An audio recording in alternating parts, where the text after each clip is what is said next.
وغیرہ ہو جائے۔ اب دیکھو یہاں پہ سوال یہ پوچھا گیا ہے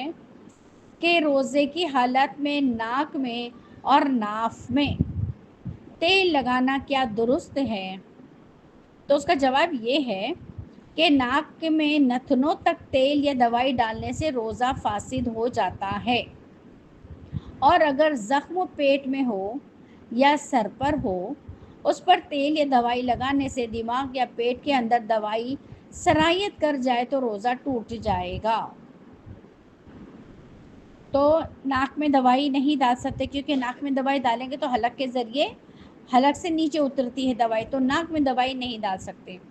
پھر سوال کیا گیا کہ روزے میں خوشبو لگا سکتے ہیں؟ تو خوشبو سونگھنے میں خوشبودار چیز جسم کے اندر داخل نہیں ہوتی، خوشبودار چیز چونکہ جسم کے اندر داخل نہیں ہوتی بلکہ اس کے لطیف اثرات جسم میں داخل ہوتے ہیں، یعنی ہلکی ہلکی پرفیوم کے کچھ پارٹیکلس ایسے حلق میں نظر آتے ہیں، محسوس ہوتے ہیں، اور چونکہ یہ لطیف اثرات ہوتے ہیں اس وجہ سے ان کا روزہ نہیں ٹوٹے گا، بلکہ رسول اللہ صلی اللہ علیہ وسلم نے روزے داروں کی میزبانی کا طریقہ یہی بتایا کہ انہیں خوشبو پیش کی جائے۔ پھر بتاتے ہیں کیا کیا روزے کی حالت میں خضاب لگا سکتے ہیں یا بلیچ لگانے سے روزہ ٹوٹ جاتا ہے؟ تو اس کا جواب ہے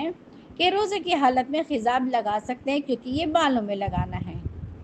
اور خضاب لگانا یہ ممنوع نہیں ہے، یعنی خضاب لگانے سے روکا نہیں گیا ہے، لیکن شرط یہ کہ خالص سیاہ رنگ کا خضاب نہ ہو، کیونکہ صرف پیور جو خالص سیاہ رنگ کا خضاب ہوتا ہے وہ 40 سال کے بعد تو لگانا ہی حرام ہے،